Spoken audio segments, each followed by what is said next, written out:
While AI has undeniably transformed the business world, it's far from reaching its full potential. Recent statements from NVIDIA CEO Jensen Huang have revealed that the story of AI in businesses is only just getting started. Huang envisions his company becoming a giant in AI. While this may seem ambitious given current AI models, Huang has recently demonstrated various possibilities, from generative AI and AI factories to robot factories, digital humans, and a digital twin of Earth. Let's explore these exciting developments in detail. Generative AI and AI factories. Before ChatGPT came along, the world of AI was entirely about our perception. During that era, the capabilities were limited to things like natural language processing or computer vision or speech recognition, all of which were about perception and detection. It wasn't until ChatGPT came along that the world actually got to see a generative version of artificial intelligence. This was the very first peek we got into the immense potential of AI. We got to see AI generate tokens one at a time. You know, when you talk to ChatGPT and you can actually see it generating the response one word at a time? These words are the tokens. But here's the fun part of Huang's speech. These tokens don't have to be limited to only words. Imagine any source of information you see and learn from on your computer, on the web, or in your daily life. Think of anything: images, songs, the daily weather, formulas you study in math or physics, coding languages, control of a car. Absolutely any source of information, including these or more, can be fed into an AI model and be generated to us in the form of tokens.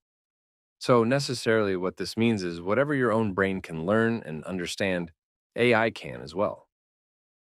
Let's say, for instance, we can learn any skill like coding. In the same way we can teach AI coding and see it generate different codes right in front of us. Everything we can learn, we can now generate. Jensen Huang explained this concept by going all the way back to 1888 when Nikola Tesla invented the AC generator.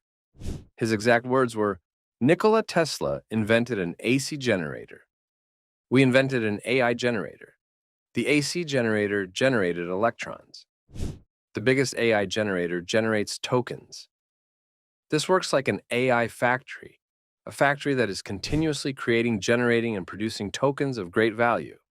But you might be wondering, isn't this all what we've been seeing in ChatGPT already? What's so special about it? Well, the main point that Huang covered was how many market opportunities have been opened up due to generative AI. Have you noticed how many new AI language models and generative models started coming into the market after ChatGPT? It all started from ChatGPT from OpenAI, and then came so many others like Gemini, Lambda, and so many others that join the list every other month. Like Huang explained, the IT industry is a worldwide $3 trillion industry. And by joining the generative AI market, the IT industry has the potential to tap into and directly serve $100 trillion of other industries. Now, as per the plans of Jensen Huang, he promises to take this AI factory a step further and actually have AI not just generate intelligence, but also directly work in each industry. Let us explore how that might happen. Robots taking over. If the current trends hold, NVIDIA could become the largest company in the whole world. So when the CEO of such a successful company says something, you have no choice but to listen. And to quote the man himself, "The next wave of AI is physical. AI, an AI that understands the laws of physics, an AI that can work among us." Of course, when I say robotics, there's a humanoid robotics. That's usually the representation of that. Everything is going to be robotic. All of the factories will be robotic. The factories will orchestrate robots, and those robots will be interacting with robots, building products that are robotic. To get a gist of physical AI and how it can interact with the world, let us look at this short demonstration from NVIDIA. Physical AIs are models that can understand instructions and autonomously perform complex tasks in the real world. Multimodal LLMs are breakthroughs that enable robots to learn, perceive, and understand the world around them and plan how they'll act. And from human demonstrations, robots can now learn the skills required to interact with the world using gross and fine motor skills. This demonstration on its own is pretty impressive, isn't it? I mean, AI being able to learn from human demonstrations, that's cool.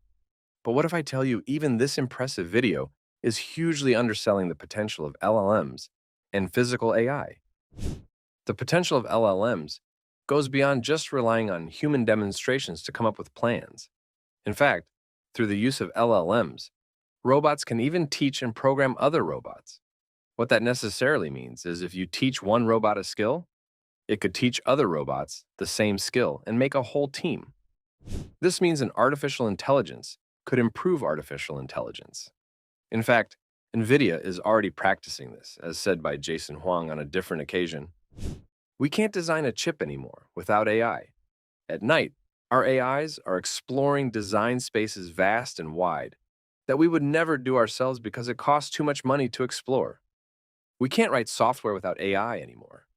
We use AI to file bugs, so our bugs database actually tells you what's wrong with the code, who's likely involved, and activates that person to go fix it. Huang further went on to talk about NVIDIA's very own digital humans, NIMS and digital humans. The AIs connect to another generative AI to dynamically animate a lifelike 3D mesh of a face. And finally, AI models that reproduce lifelike appearances, enabling real-time path-traced subsurface. Yes, what you just saw, with the very lifelike appearance, was not an actual human being, it was a digital human. These digital humans will be able to understand and generate conversations while having a lifelike 3D mesh of a face. NVIDIA has actually been working on this digital human technology for some time now. This works out as planned, as Huang himself has promised. In a few years, we might not even know if the human we're interacting with in front of us is an actual human or an AI-generated one.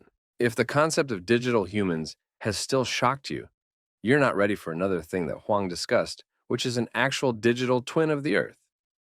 He describes this concept as a simulation of the Earth that could be used to predict the future of our planet, to better avert disasters and understand the impact of climate change. You might already be familiar with this concept, as it was first introduced a few years back. But Huang particularly mentioned it in his speech to discuss the breakthroughs they made in this year and the last. The whole point of Huang's speech was not just about NVIDIA's innovations, but just how much potential technology and AI has to change the world in the future. And this is not the distant future. It's happening right now. Physical AI is here. It's doing day-to-day jobs right now as we speak. So, let us sit tight and enjoy the advancements AI and NVIDIA has in store for us. If you want to learn and talk more about the advancements in AI, be sure to check out our other videos.